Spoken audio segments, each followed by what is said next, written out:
What's going on, everybody? Going to break down some Saturday hoops. We got UFC going on right now too. It's another fun Saturday. We got the players going on right now too. A lot of sports going on today, and we got a nice six gamer. Again, we had a couple slates in a row with Glock and I doing these shows. We had some pretty gross three gamers. We got a nice little six gamer tonight. Glock, how are you doing this afternoon? Doing good, doing good. Like you said, jam-packed Saturday. MMA is already rolling. There, I got the first dog of the night winning, which I don't like too much, but I don't think he scored too high. So still live in that. And yeah, excited to break down this six gamer with you. It's always like a weird thing with how DK's been like cutting off, the last game or the last two games. You never know. Like sometimes they keep it on, sometimes they keep it not. They don't keep it on. So yeah, it could have been an 8-game slate, but it's a 6-game slate, and excited to break it down with you. Yeah, I mean, it feels like they're really leaning into the Friday and Saturday stuff, trying to make everything like shorter. Or like, and that's when they're doing the no late swap stuff. It's basically like they feel like people have got stuff going on. I don't know. It's like March, April NBA kind of starts to wind down a little bit and stuff too. So I don't know. It makes sense that they're trying to maybe get a couple of those games off the slate, but it would have been tasty to potentially load up on the Wolves. Yeah, for sure. And like, I don't know, what was it like a few years back when we were like when OKC was playing like George Kalaitzis and Jalen Horde, and they're running like a 6-man rotation. I'm gonna be tilted when that game is not included on the slate, and I just can't jam the 5-man rotation in my lineup. But yeah, I mean, I guess they're catering to more of like the casuals, and they want us more to have a life. I mean, whatever. We've talked about it before in this show. We just got to do with what we have and do our best to give you guys the edge. Yeah, exactly. If you guys haven't hit the like button already, smash the like button. If you're not RPS subscribers, use that code RPS15 for 15% off your first payment. Show's free today, but all the core plays, all that fun stuff will be behind the paywall like usual. Glock did the playbook today, so if you want the written breakdown of the entire slate, it's up on the site. AP's got the heat map up, flow chart, all that fun stuff, and all the different tools. So with that, we'll get into the slate. First game we'll talk about, and a little bit of context for the slate too. Glock and I were chatting a little bit before the show. This is very much a slate where I don't know. I'll try and talk through some of the rules that I've already set in Saber from 20 max and MME perspective, but there's a lot of teams that just look gross on the slate, some games that look great gross, and there's like two or three like pretty elite spots. So there'd be a few games that we kind of want to avoid, and a couple spots that we want to load the boat on. So with that in mind, first game we'll break down. It's not the sexiest game on the slate. There's a couple good plays, I'd say, on both sides, but Pacers are 8.5-point favorites at home, 227.5 total in this one. Injury news: Ben Simmons is out for the season, so he's been dealing with like a pinched nerve in his lower back. So I don't know, he'll come back and play like 20 games Again. next season. Yeah, just keep cashing them checks. And Pacers side of things, no big injury news.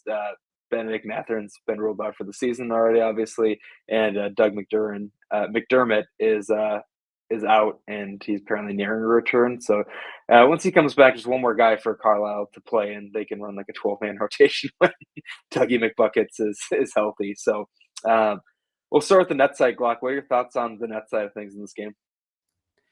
Yeah, this matchup is tough because it's like a two polar opposites, right? Like Indiana paces up, and generally all season we've been targeting teams against Indiana as well as playing a few plays from Indiana, just because it's they just play so fast, and from a DFS perspective, it's enticing.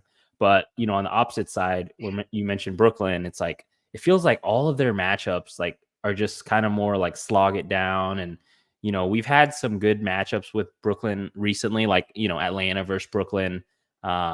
But it feels like only one or two pieces max get there, like because Brooklyn just kind of plays at a slower pace. So I don't know. It's tough to get into this game. I think you can make a case for like one or two plays, mainly on the Indiana side.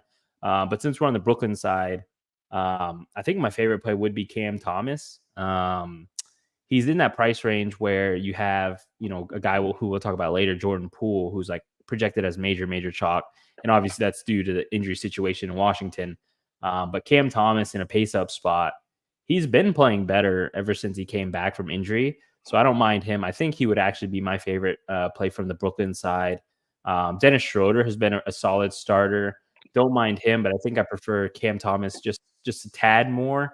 Um, and then, yeah, man, like Nick Claxton always kind of projects decently, but when Day'Ron Sharp is in the mix, like, you know, there's always risk of Sharp vulturing his minutes. And then I'm actually surprised Mikal Bridges' projection like isn't that good today. I think maybe finally projection sites are kind of catching on. Maybe this guy is just not who everyone think he was, and maybe he's just better as a third option. So yeah, I think I'm more interested in the guards here on Brooklyn, with Cam Thomas being my favorite, and then Dennis Schroeder being my second favorite. Go back to Mikal Bridges. You're not that guy, pal. You're not that guy. I mean, he's like a um, third option. Like, don't get me wrong, on a real yeah. basketball team, like elite third option. But some of this crazy fantasy stuff that we've been expecting from him, and projection sites kind of have given him an absurd baseline. I feel like it's finally catching up to him. Yeah, I'm with you, and especially his usage and a lot of the production with Cam Thomas in the starting lineup this year has not been great. So, from a 20 max MME perspective, I like the idea of just limiting, honestly, just one net. I don't really want to get more than one of these guys. To your point, I'm on like the same guys as you, like to an extent, like Bridges, Thomas, Claxton, Schroeder. Like if I got like a share or two of those guys here and there, like it's a really good matchup against Indy. I could see one of those guys having a really good game. I just really struggled to see, multiple guys on the Nets being on like the winning lineup, considering how elite some of these other spots are. So I don't want to get a lot of this team, but I think if anyone were to go off, it's likely one of those three or four guys, and it's a really good matchup. So I'll at least concede that point. I mean, Indy's bad in the paint, especially from a defensive perspective. Play at second fastest pace in the league. I believe the last time I looked, the order was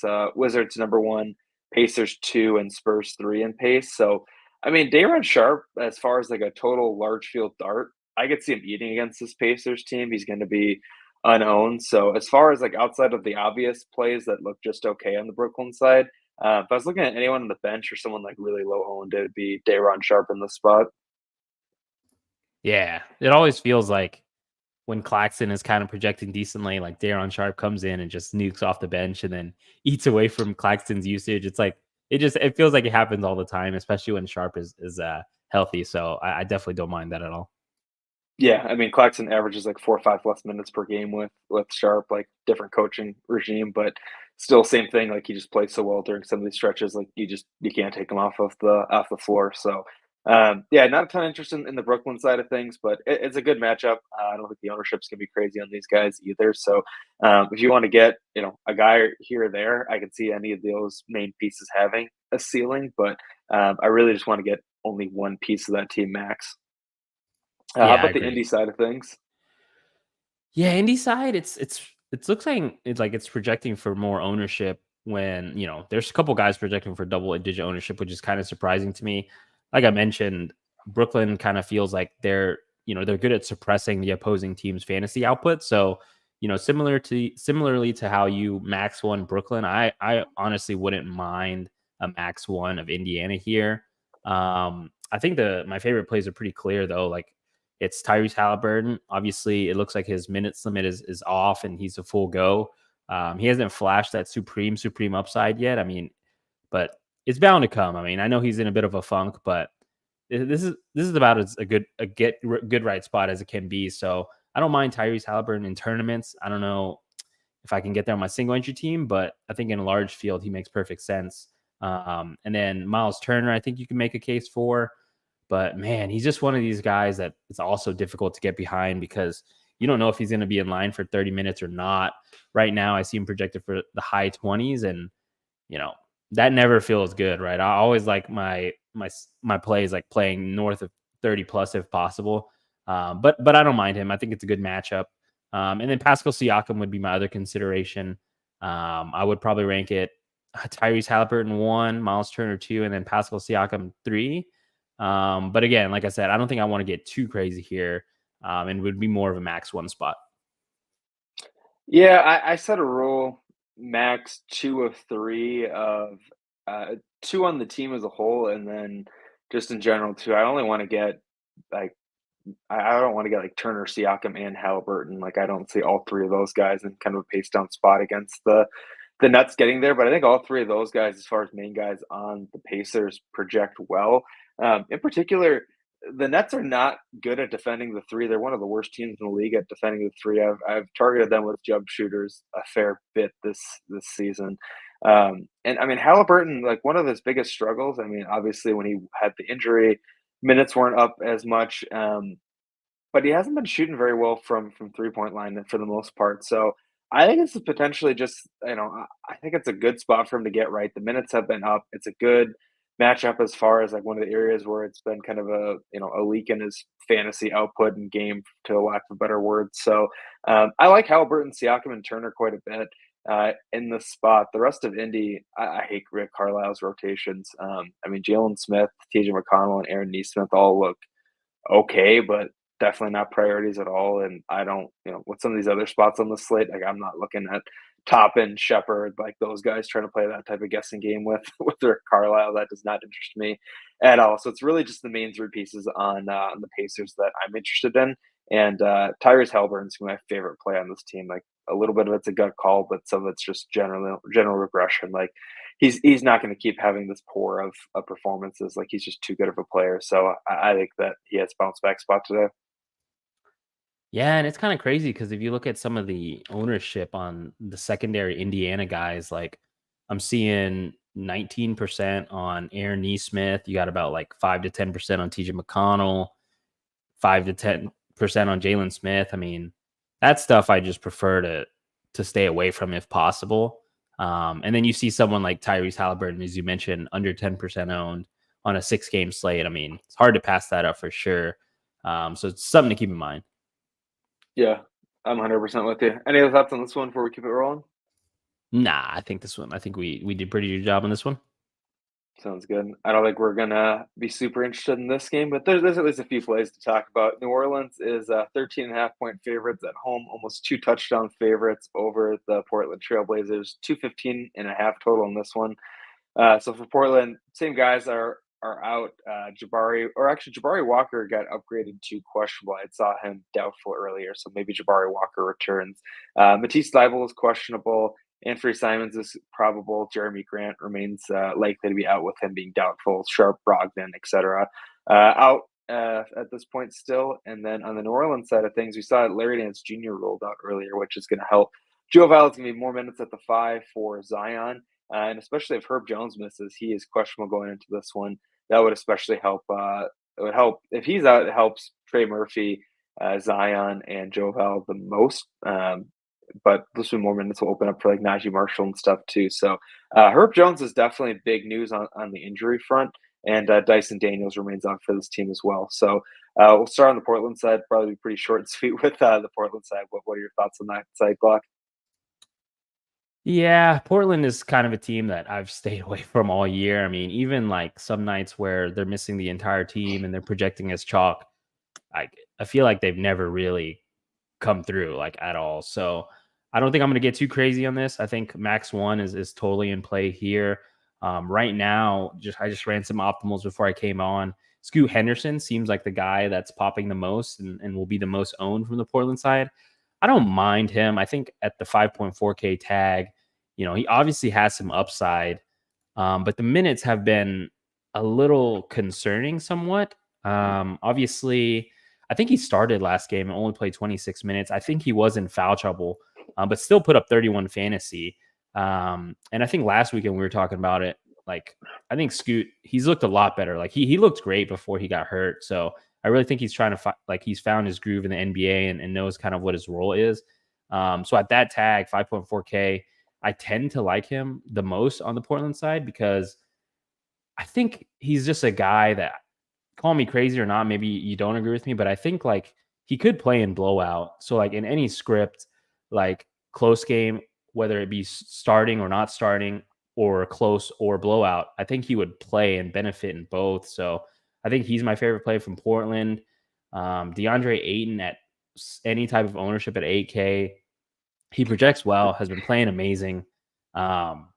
They may need him here too against Joe Val with no Larry Nance, so the game could play bigger. So I obviously think you can make a case for him, but at 8K, I don't think I'm going to touch him personally. I get the play though.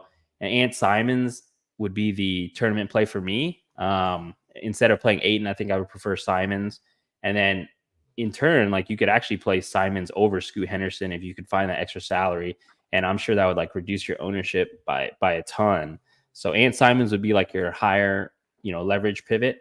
But yeah, I think those three would be my main considerations from Portland. Again, like you said, I think this is a max one spot for me as well. So don't want to get too crazy, especially against a Pelicans team that I have high regard for.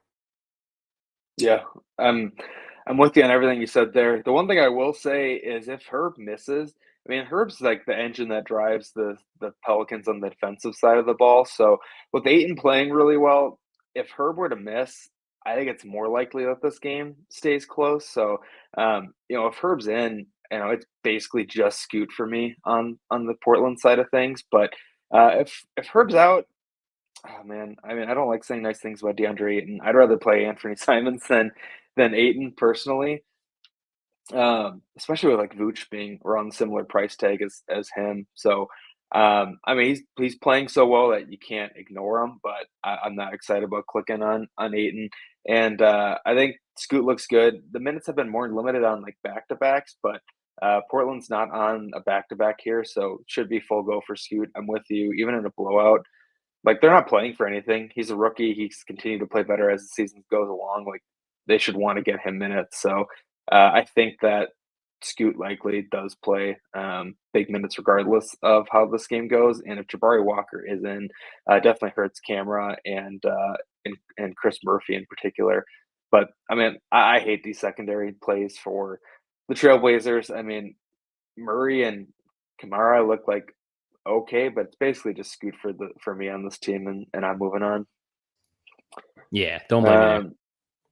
All right, let's see. We'll go to the Pelican side of things since I think we've talked plenty about the Trailblazers, probably even more than we needed to. So, I mean, break it down for me, Glock. I talked about a little bit with the injury side of things, but do you think Herb plays, and what's the impact on the Pel side of things if Herb's in or out? Man, I have no lean. I haven't seen any reports or anything like that. It is a lower back injury, so those can, definitely cause some pain for sure and prevent you from playing. So obviously this will be at lock, so we'll have it before lock, which is nice. But obviously Herb's absence and really Larry Nance, we forgot to mention that he's out, but the big decision point on tonight's slate is Jonas Valanciunas. Around the industry, he's projecting really well for the 5.2K price tag he has. And obviously Larry Nance has been a guy that's been vulturing away his minutes in production as of late. I mean, if you look at it, like Joe Val's minutes are just like, basically he just plays under 20 minutes. And tonight, the hope, obviously, if you play him at chalk is that, he gets north of that 20-minute mark. And obviously when he's out there, he's a high fantasy point per minute producer. So he's going to be a good play if he's out there. It's just, will Willie Green like commit to him? And it feels like any chance that they get, it feels like they move away from it. And we were talking about it before we hopped on. I mean, I could easily see them play Zion at the 5. And then like, obviously you got CJ, Brandon Ingram, if Herb misses, Trey Murphy could be the starter instead of Herb. Or if Herb starts, you could see them close with those 5. Herb Jones, Trey Murphy, CJ McCollum, Brandon Ingram, Zion Williamson. I mean, last night we saw Willie Green like bench CJ McCollum, and he didn't even close. So I don't think Willie Green is like afraid of, sitting any of their guys. And one of the biggest quotes I saw from last night, Trey Murphy said it, but like Zion told Trey Murphy that he wanted to guard Kawhi because he knew what time it was. And, he wanted to buckle down on Kawhi, and he pretty much shut down Kawhi at the end of the game. I mean, I would not be surprised if Zion takes on the task of shutting down Ayton.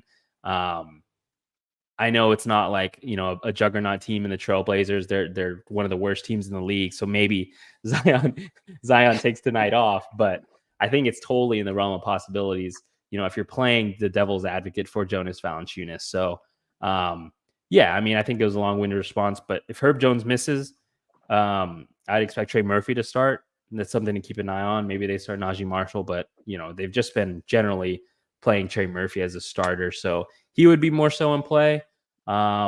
And then obviously, like we said, Jonas Valanciunas, he rates really strongly right now. It's just a matter of like if he, actually gets played or not. And then I think my other favorite play on the Pelicans would be Zion. He's just been a guy that I've just been playing as of late. He's getting that playmaker role where, if Ingram's not facilitating, Zion's at the top of the key, running pick and rolls and facilitating to the open shooters. So Zion should be able to get whatever he wants against this team. It's just the question is if he actually wants to do it, isn't lazy. So Joe Val and Zion, obviously my favorite plays here, and then Brandon Ingram somewhat, but I think I prefer just spending a little more for Zion. Yeah, I mean, Zion's been playing so well, you can't ignore it. You have to wonder a little bit just with, how he's not necessarily cared as much about conditioning and his health and stuff, like back to back, big game against the Clippers, huge game, shut down Kawhi. I mean, does he really give a shit about a game against Portland on a Saturday? So I think that's fair. If Herb misses, I think there's a very good shot that we see Trey Murphy start. And I think that these Pelicans look really good. And to your point, Joe Val is like kind of the big decision point on the slate. Maybe this will help you a little bit as far as making the decision. So Herb Jones has missed 5 games this season. In the 5 games that he's missed this season, Joe Val's averaged 35 DK points per game in those instances. And when Larry Nance Jr. is out, Joe Val averages 39 DK points per game with Larry Nance Jr. out. So you've already got Nance out and you potentially have Herb out. I think if Herb's out too, I think I just have to load the boat on Joe Val, and I'm kind of already leaning towards just load the boat on him regardless. Yeah, he's going to be north of 50%, but hard to ignore him. And then OS has FanDuel specific plays. I mean, 5.9K on FanDuel. Jonas Valanciunas definitely rates well over there as well. It's interesting because Zion is priced up over there on FanDuel at 9.1K, while Brandon Ingram is cheaper at 7.8K. Even in these scenarios, like I would pay up for Zion just to be a little more contrarian over there rather than eat into the chalk that is Brandon Ingram. So Joe Val and Zion are still my favorites on both sites. Yeah, I prefer Ingram over Zion slightly on FanDuel based on the price difference, but Joe Val's my favorite play. What's CJ's price on FanDuel? 6.6. I mean, CJ's dropped a revenge game for him too. We'll throw that in there. I think that CJ looks okay. He got off to a hot start last game. I think that I don't mind CJ as a contrarian option. And if we see Herb miss, Najee Marshall would look like a solid value on both sides with both those bigs out. Um, and I think Jose Alvarado is like an okay value on both sides too. Like you probably don't need that value today, but I think he still projects okay. He could benefit from blowout runs. So I think that I probably want to have 3 Pelicans max. Probably feel a little bit more comfortable with 2. A lot of like combos of Joe Val with one of the big 3 or Trey Murphy or like a value of Herb misses too. Yeah, I'm with you there. I'm with you there for sure. All right, cool. We'll go to the next game. Hornets at 76ers. Philly is 10.5-point favorites at home, which is a little bit surprising with, Philly hasn't been playing amazing lately, but the Hornets have not been great either. Only at 208.5 total in this one. Despite the low total, I'm still going to have interest in this game for the Charlotte Hornets. Obviously LaMelo Ball, Mark Williams are going to be out. They've got nothing to play for. Like I see no reason to bring them back this season. And they've basically been running an 8-man rotation with Bertans and Poku kind of playing high teens, low 20s in minutes, and the starters playing very heavy minutes as well as Grant Williams playing pretty big minutes. So the rotation is very condensed for Charlotte. And big news on the Philly side of things is Tobias Harris. He did not participate in shoot around today. So I tend to think that Harris is going to sit, considering it's an easier matchup as far as like a little bit of an extra lean. But the fact that he didn't participate in shoot around, I tend to think he's going to miss this one. And then obviously Embiid, Milton, Rocco remain out for the 76ers. So I don't know, low total in this one. I like some pieces on both sides. I'm expecting Harris out, but we'll start with the Hornets side of things. What are your thoughts on the Charlotte Hornets, Glock?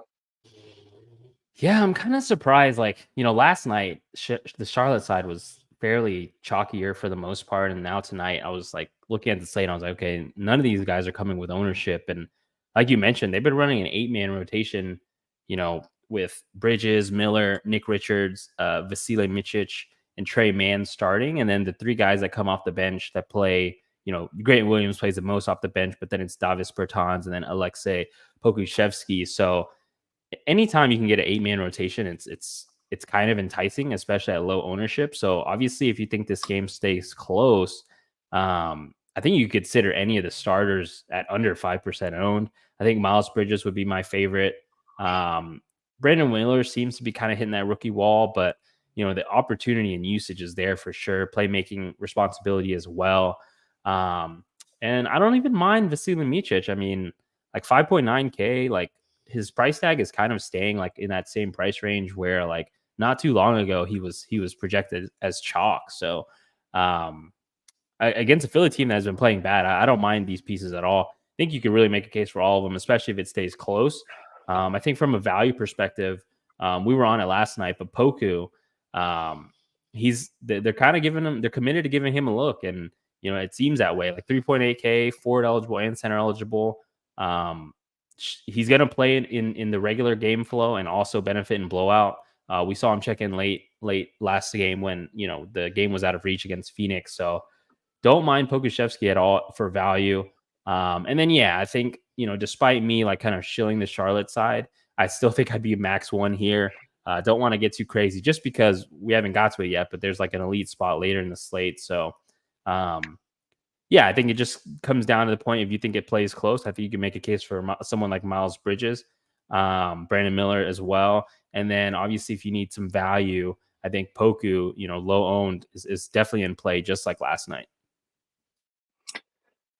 Yeah, I'll go back to Poku. I mean, we should have got like 3 more minutes from him. Grant Williams hit a fucking corner 3 or whatever it was, and like the starter stayed in for like 2-3 more minutes. So, man, I mean, Poku was chucking too. He was getting some assists and boards. So I'm happy to go to Poku as a lower on value. I maxed the main contest yesterday, and I had about a little under 40% Poku, and I actually played him on my main team too, and he was like 5% owned. So I was happy with getting him as a value. But honestly, I think he could have scored more. So I think this game 100%. remains close too. With Joel Embiid, 76ers have a defensive rating of about 112.5, and without Joel Embiid, 119.5. I mean, they're definitely worse defensively. It's not going to play at the fastest pace, but I'll take the over in this game, and I'll also pick Charlotte to cover. Like, I think this game stays close. Philly without Embiid and potentially, I think likely without Tobias Harris today. Like, I think this game plays close. So with the condensed minutes, Miller and Bridges projected to be really low owned, in particular across the industry. I think Brandon Miller's projection's too low. I like Bridges. I like Miller.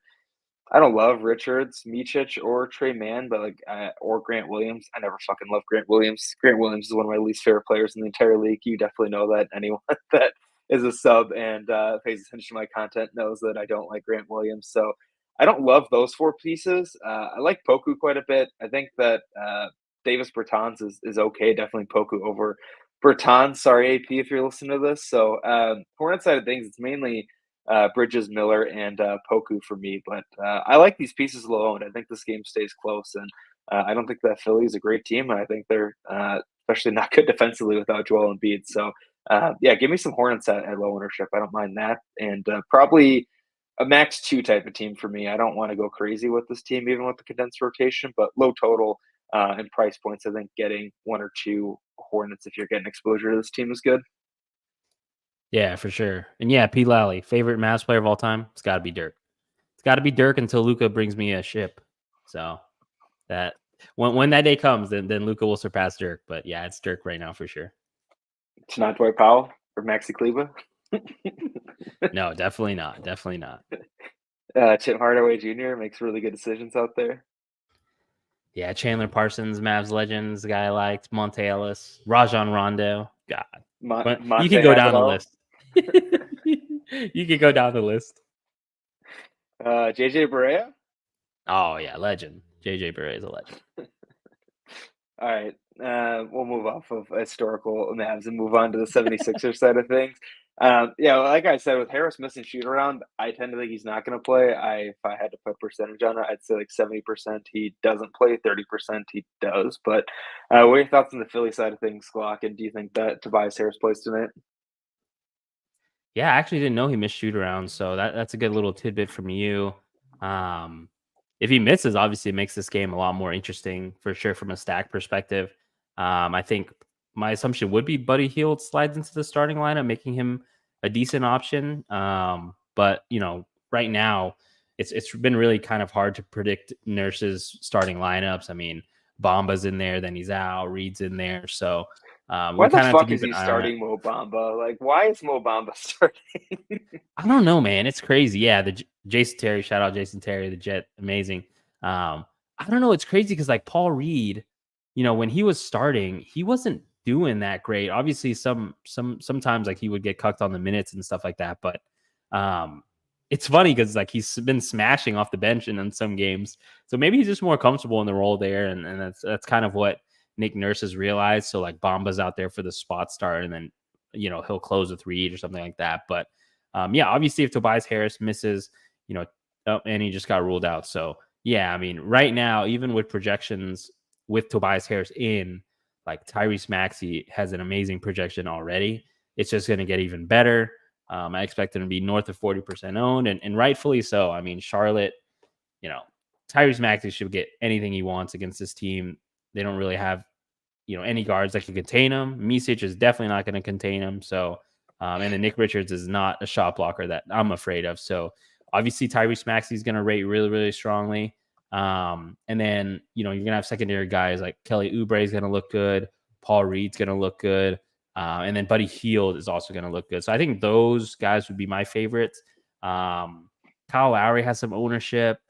Obviously, he can go off, but is he really a guy that I love clicking? Not really. Similarly to, Mo Bamba, Nick Batum as well. So I think I'm just going to reserve my interest in Maxi, obviously at the top, and then Oubre, Reed, and Heald would round out my interest from Philly. I think I would max 2 of that group, maybe consider max 1 if I already have Maxi. But yeah, I think Oubre, Heald, and Reed, and then obviously Maxi are my favorites. Yeah, I'm with you. I love Maxi. I was hoping we got the Harris news a little bit later. Obviously, early game, we were going to have that before lock, but just with Saturday, people being busy with stuff, I wish we got a little bit later so that maybe it lowers ownership What's a up with the touch. But news coming early on the weekends, man? It's like a yeah, work a, especially, a regular work day, I'm working my 9 to 5. I get off at 5, got 1 hour till lock. I'm literally waiting to like the we last both minute have before young lock. kids too. Like, I mean, I'm it's waiting. I'm waiting all the way to the very last second for the news. And then on the weekend, I'm happy it's the weekend. Yesterday there was no late swap. I'm like, I'm gonna plan for Bones Highland or James Harden being out.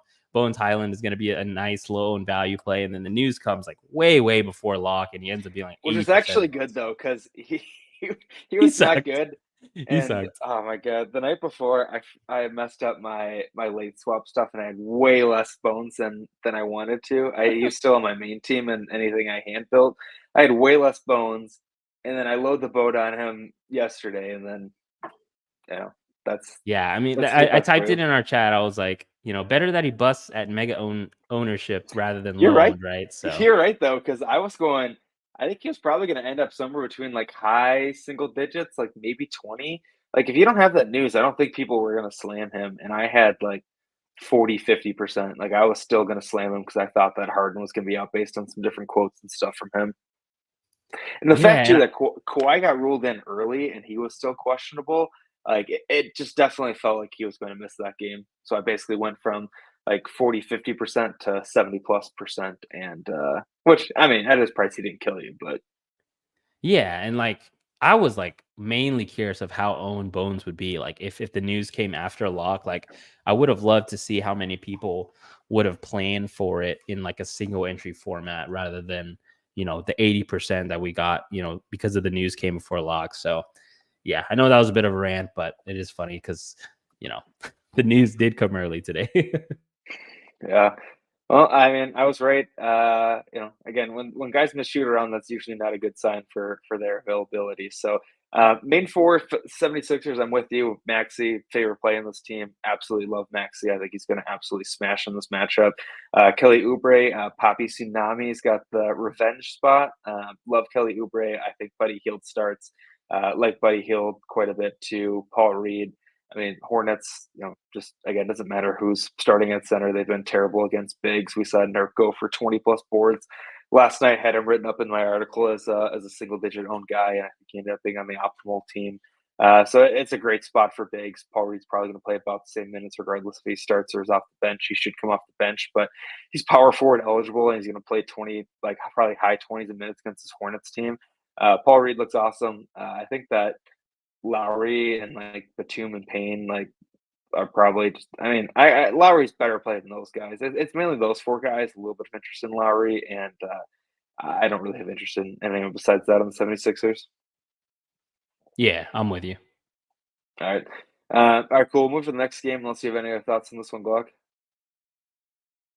Nope, I'm pretty good at that one. I think the game looks a lot better now with Tobias out, and I'm curious how projections, will sway lineups because obviously before we came on, we're going to talk about this game next, but the optimizer was flooding in a bunch of Chicago, Washington. So obviously now it's going to probably prioritize Maxey, and I'm curious how that sways the build. So yeah, I think this game you want to get into now for sure that Tobias is out. Yeah, I mean, I would definitely say this game we just talked about, and then Chicago and Washington, which we'll break down next, are definitely the best two games that you want to target on the slate. You're going to get a lot of exposure to these two games, and I wouldn't be shocked if every person in my core possibly was from these two games. So, all right, we'll get to the next game. Bulls are home, 9.5-point favorites against the Wizards, 222.5 total in this one. For the Wizards, Marvin Bagley remains out, Landry Shamet remains out, and Tyus Jones is doubtful, so he's going to miss this game. He's dealing with lower back spasms. And then for the Bulls side of things, Kobe White took a really nasty fall in this last game. He's listed as doubtful. He's definitely not gonna play after that spill. So I mean, we've got big injury news in this one. Like I mentioned earlier, Washington is the number one team in the league in pace. They're terrible defensively. They give up the most rebounds in the league as well. So it's an amazing matchup for the Bulls. But we'll start on the Washington side of things. What are your thoughts on the Wizards? And one thing I'll note too, Rashawn Holmes has missed the last few games, and he's been ruled in. He was questionable going into today, but he got ruled in kind of midday. Yeah, so on the Washington side, I think we'll have to really keep an eye on the starting lineup. Obviously, before Holmes got hurt, he was starting at center, at least for a few games, and he was productive. So obviously at 4.4K, and if he starts, you'll have to have interest in him. Rates out is a pretty strong value play to me. And then obviously you mentioned the Tyus Jones doubtful tag. My expectation is that Jordan Poole gets a start for him. Obviously that could change. So keep an eye on that and have some flexibility around that because, you could see them start Bilal Coulibaly at point guard. I mean, I know he's been kind of not been their de facto point guard, but he did get drafted as a point guard and he was Victor Wembanyama's point guard. So that is something to keep in mind if they want to keep Jordan Poole off the bench. Obviously, if Jordan Poole starts, he's a great play. Right now, he's projected for, I expect him to be 50, 60% owned in single entry stuff, which always, there's a merit to fading. Chalk Jordan Poole is obviously never fun, but he has been playing better as of late. So that's always a good sign. Anytime you have like a hot streaky shooter, you always want to catch them when, they're on fire or you feel the come up. So Jordan Poole, obviously, if he starts, great play. If he comes off the bench, I don't know if I'll get there. I think I obviously prefer him starting. But man, that point guard position now with Maxey in the mix, I'm interested to see how much, he does get mixed in there. And then obviously Kyle Kuzma, he's been starting at the center, which I think has been contributing to his upside.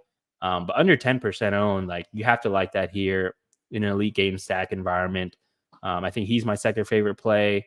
Rashawn Holmes, if he starts, would be my third favorite play.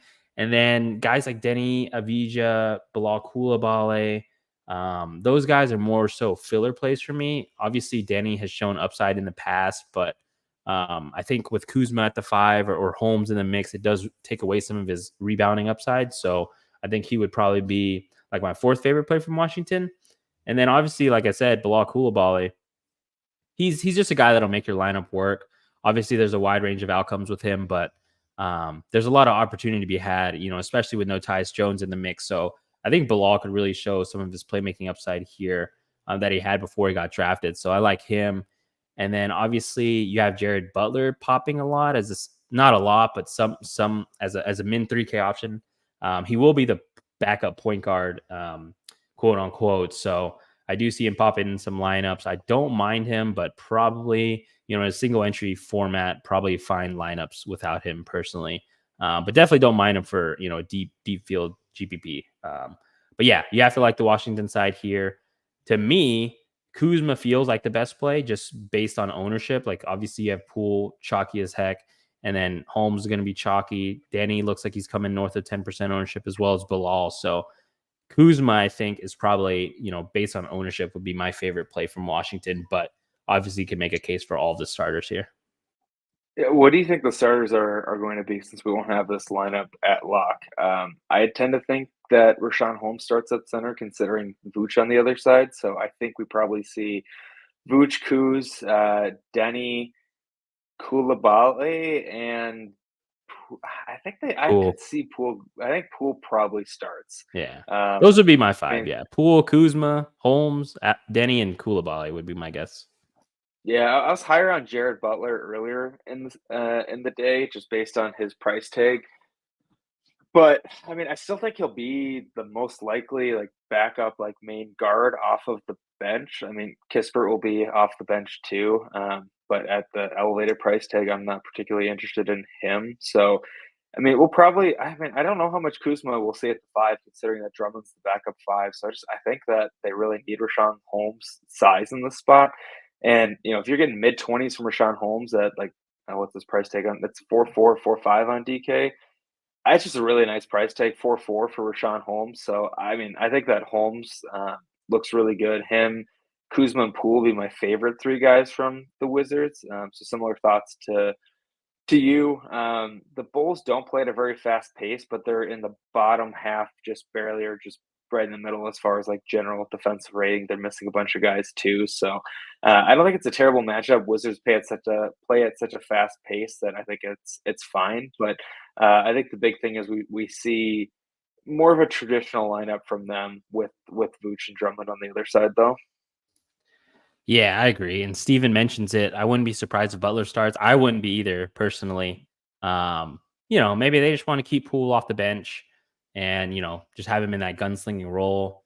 Jared Butler starting at 3K min, he would obviously elevate from popping a little bit to popping a lot, obviously as a starter. So, Yeah, and if I remember he's a correctly, good. this is the Utah Jazz Jared Butler Yep. that, was pretty solid when he got those starts over, when he was playing on Utah. So, would definitely be chalky 3K option based on when the news comes. I'm not really sure when it would come exactly. It could come after lock, a little before lock, but based on when it comes, no, too many plays are popping from this game. So I think he'd be chalky anyways, no matter when it comes. Now that I think about it, but I don't yeah, know I if wouldn't people be are going to surprised either. adjust to it because his projection's not great. But to your point, he did used to play for the Utah Jazz on a fantasy point per minute basis. He's been an effective fantasy producer both in those starts for the Jazz when he was on that team.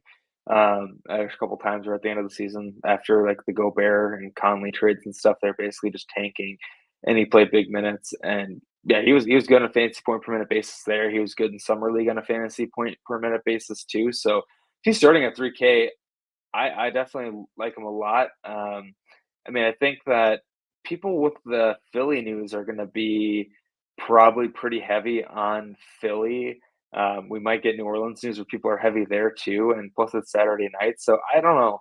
I think at his projection, I think even if he gets ruled in as like the starter, I don't think his ownership's gonna be crazy, and I'd love him if he's a starter, and I still wanna take shots on him off of the Benjamin price, and, yeah, I mean, Jordan Poole treats every single game basically like he's playing at the YMCA, so if, the Wizards still wanna bring him off the bench, I wouldn't be stunned. For sure, yeah. Yeah, just keep your eyes on the lineup. Obviously, we'll be in Discord tagging everyone, with the starting lineup when it comes out. So, yeah, I mean, Emperor KJ, what about Butler? We just kind of talked about him. So, obviously, he could start. We wouldn't be surprised if he did. Would be a strong 3K option if he did. And even coming off the bench as the backup point guard, like, I still think he's in play, especially at min price. He can make a lot of things work in your lineup. So, yeah, definitely think he's in play. Yeah, I mean, I think having him projected anywhere between like 15 and like 18 points without knowing whether he's starting is like a good place to start with him.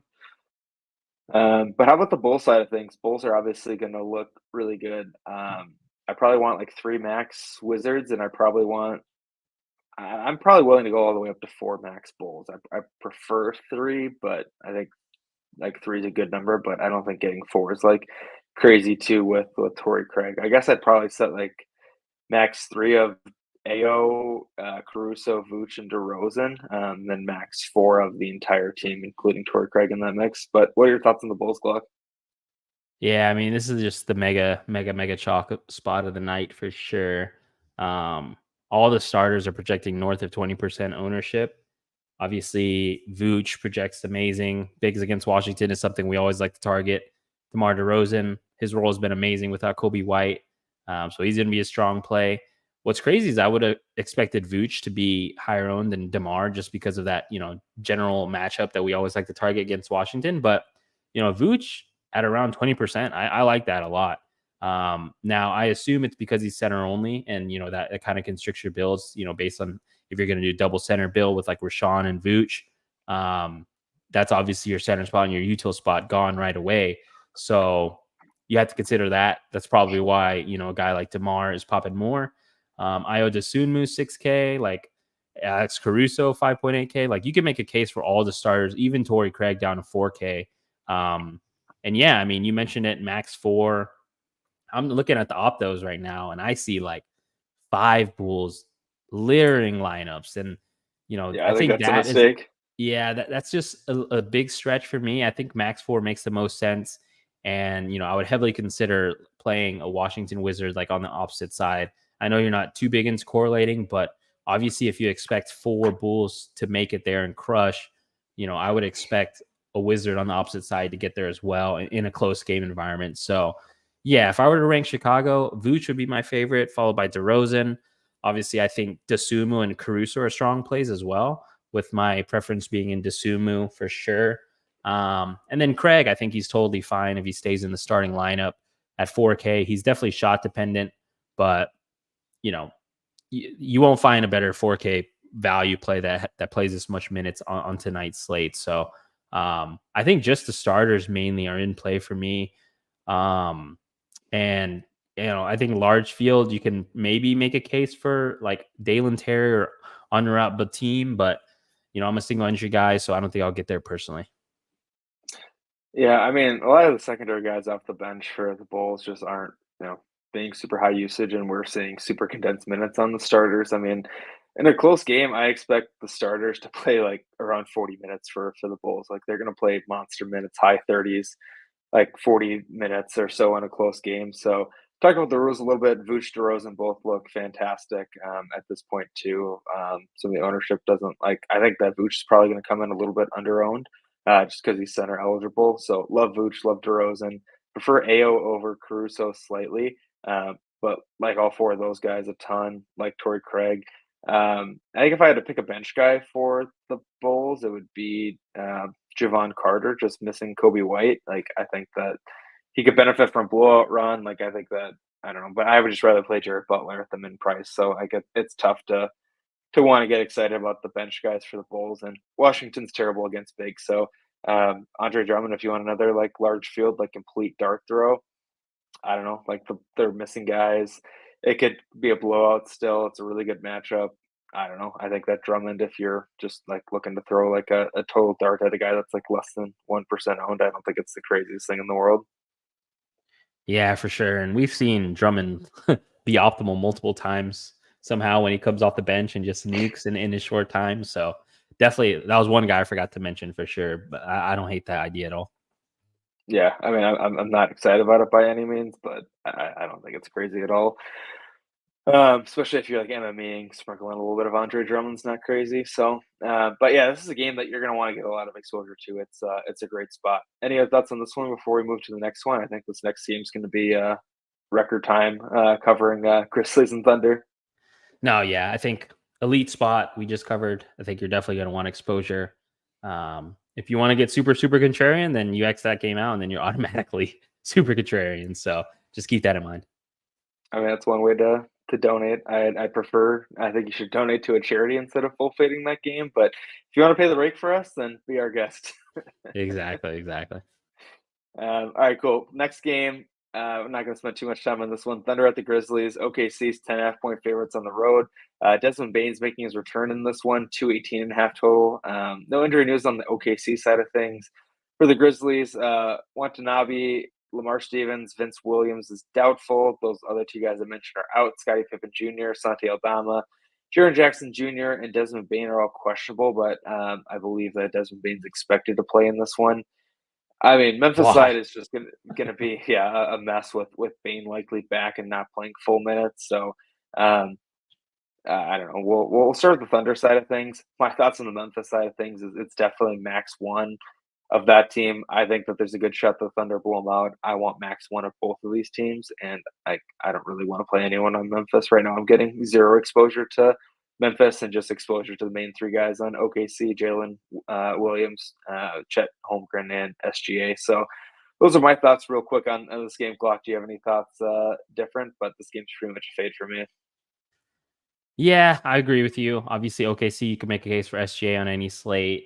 Chet, Jalen, I would rank it in that order personally. It does feel to me Jalen Williams does thrive against like the worst teams, so wouldn't be surprised if he crushes here. But obviously, you mentioned it on Memphis, like Desmond Bain. For some reason, he's coming back. I don't know why he just wouldn't be shut down for the rest of the year. I feel like Memphis is just really just shut it down. Maybe this is to avoid, all the tank allegations and the penalties with the draft picks and stuff like that. So definitely no interest on the Memphis side, and then just probably no interest on OKC just because like I just don't know what I'm gonna get out of the Memphis side. I think they could blow them out easily here. And yeah, I think I would just rather spend my salary elsewhere rather than SGA, Chet, and Jalen Williams. So this one's a fade for me. Yeah. All right, cool. We'll go to the last game of the slate. Warriors at the Lakers. I'm excited about watching this game. 233.5 total in this one. We saw this one go to double OT last time out. Lakers are 2.5-point favorites at home. Curry's expected to return tonight. Him and Draymond are both listed as questionable. I think they're both going to play. And on the Lakers side of things, Cam Reddish is out. Christian Wood, Jared Vanderbilt, Gabe Vincent, all out. Anthony Davis is probable and LeBron is questionable, but LeBron's suiting up against the Warriors. Like we know LeBron's going to play. Like he's not missing a national TV game against Steph. Fake Q tag for sure. LeBron and Yeah, AD always fake Q tags, man. yeah, 100%. I mean, AD's been pretty durable this year. He's not missed too much time either. So I would definitely expect both guys in. So I mean, I think that we'll start with the Golden State. We won't go over this one quite as quick as we did the last game, but I don't know. Warriors are not popping in projections at all. They are projected to be pretty low owned. What are your thoughts on this one, Glock? Are you interested in anyone on the Golden State side of things? Yeah, I mean, you mentioned the Curry Q tag. I expect him to play here. I think there was some coach speak from Kerr saying that he does expect him to suit up. Obviously, this is a big game in the Western Conference. Both of these teams are fighting for play in seeding as well as trying to sneak out of the play in. And they're like right next to each other in the standings, so it's a big game. I would expect everyone in here.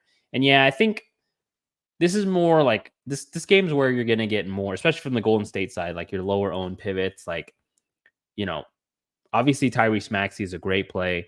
I'm not saying that to fade him or anything like that, but he's you just spend up just a little more for a guy like Steph Curry, you're going to cut your ownership into single digits just by doing that. Obviously, it's a tough fade for fading someone like Maxey, but that's how you gain a bunch of leverage on a slate like this. And these are the games that Steph Curry and Draymond specifically get up for, like this national television game against the Lakers, big standing spot. So I like Steph Curry in tournaments. I think you can make a case for him as the maxi pivot for today. I don't think I'll really get into any of the secondary guys like Jonathan Kuminga, Klay Thompson, Andrew Wiggins, Draymond. I think you just have so much better plays in this price range, from Washington, from Chicago. So, yeah, I think Curry would just be my only consideration for me from the Golden State side. Curious what you do. Yeah, for me, and it's mainly Curry. Like you said, this is big game. Curry's projecting to be very low owned, but Lakers especially have not been good defensively since the All-Star break. It's a really important game for the standings. So, I mean, Kerr's kind of limited guys in minutes since the All-Star break, but I wouldn't be surprised if this is a spot where like the main dudes did play bigger minutes. So, Curry's gonna be the main interest on the Warriors side of things, but I don't mind getting to Kuminga, Draymond, Andrew Wiggins in particular. Um, I mean, I don't love the guys outside of Steph a ton right now. I'm only getting exposure to Steph and some of the stuff that I've been running with like 20 to 50 teams right now. But I mean, I think that it could be kind of a sneaky spot for the secondary guys too. But I think Curry looks the best on the Warriors side of things. It's definitely a game where I'm just mainly more interested in the studs, and I think the studs are good plays in this one. So um, those are my only thoughts on the Warrior side of things. I think we could see more minutes from some of these guys, and I really do like Curry. But what are your thoughts on the Lakers side? Yeah, I'm with you. Echo that same sentiment of the studs really in play for me. 80 obviously strong play. Warriors, if they're starting Dre, you know, 80 should really realistically be able to get whatever he wants. Um, LeBron obviously great play as well. I think I give the slight edge to 80 just based on matchup, but I think LeBron went absolutely nuts last time in this matchup. And we were He talking had about like it a little. 30 and 20 or something like that. Like Yeah, he he broke the absolutely slate. smashed. Yeah, he smashed. And, we were talking about it. I don't know if it was on air before, but it always feels like LeBron and Steph have like these epic battles. And you could see another one, very well happen again tonight. And it's like, the builds right now, if you look at them, it's like, you're getting DeMar DeRozan, you're getting Nikola Vucevic, like those two, it's like more mid tier, right? But if you fade those two and then like you somehow find a way to get to LeBron, somehow find a way to get to Steph, you get that late night hammer and you're just going to be shooting up the leaderboard tonight. So don't mind that route at all. But yeah, I think I would rank it 80, LeBron, and then the secondary guys like D'Lo. I don't know. I feel like he hasn't been playing that well as of late. Still projecting well, but I think I prefer Austin Reeves personally over D'Lo. Curious your thoughts there, but my main focus, like you said, is going to be on the studs in this game, and figuring out how I can construct my lineup to get exposure, to the studs rather than the secondary guys. Yeah, I'm with you. I mean, if I actually prefer D'Lo over Reeves in this spot. But like I think that Reeves, D'Lo both look okay. I don't love Rui, but I think Rui looks all right too on the Lakers side of things. But it's pretty much just LeBron, AD, Steph, and for me in this one, like I could see some of those secondary pieces being okay, like single entry, three max. Like I don't see myself getting to anyone outside of the studs, but I definitely like getting to LeBron, AD, Steph, in this spot. I mean, LeBron, I think is projected for around like 20-25% ownership. AD like around 20. So I mean, it's a shorter slate. We've got a lot of value. The ownership isn't crazy on either of those guys. And Curry projected for like 1-2% ownership. Like I know he's just coming off the injury and maybe his minutes are limited a little bit, but high profile game against the Lakers, I think he's going to be a full go. So I like Curry low owned in this spot, and he crushed against the Lakers last time. So if you want to do like a little stack, again to your point, I'm not as big on stacking in NBA as I am in other sports, but I think that like LeBron, Steph, and you could pick whatever chalk guys you want early, and you've got a very unique team. That's kind of a fun way to build. Yeah, exactly. Like you fade DeMar, you fade Vooch, you play like Caruso, Ao, get into that game. You play like Rashawn Holmes from Washington. Um, and then like maybe even Jared Butler, like the game gets out of hand and Jared Butler crushes for Washington and Kyle Kuzma doesn't get there. Jordan Poole doesn't get there, obviously. That's like a cheap start. And then you have a late night hammer of, two studs from this game. Like definitely fun build. And yeah, definitely something I'll consider for sure. Yeah, I'm 100% with you. All right, well, I think that'll wrap up all the games on this slate. Glock, do you want to hit people with a play of the day, or if you need a minute, I can go first too. Yeah, I was between someone in this late game, but like, man, for someone that plays one lineup, I think I'm going to fully commit to this Chicago Washington game. Mm. Right now, I assume when I rerun my optimals, I'm going to see tons of Chicago, but not as much Washington as I should. And then also, just as a side note, Scoot Henderson is still going to be on a minutes limit, so I probably take back everything I said about Scoot.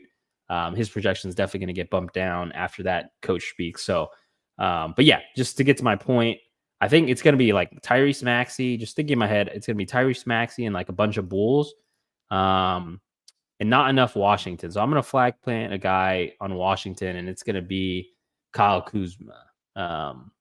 I think low ownership on a chalky game spot is always something that I like to target. So correlating, all these Chicago pieces with a guy like Kyle Kuzma. I know he's not starting at the center spot anymore, most likely with Rashawn Holmes back in the mix, but I still think he has like the highest upside on any Wizards piece. So I will go with Kyle Kuzma.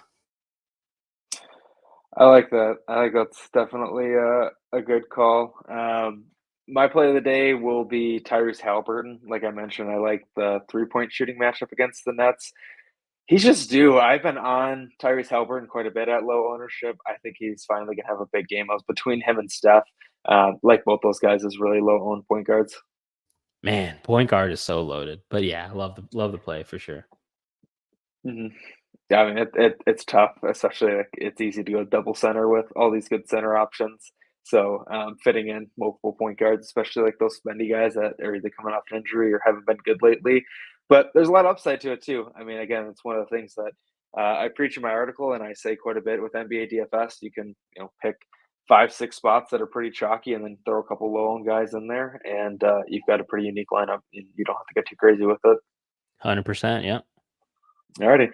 Well, for myself, for Glock, good luck on this Saturday slate, everyone. We'll catch you in the next one. Peace.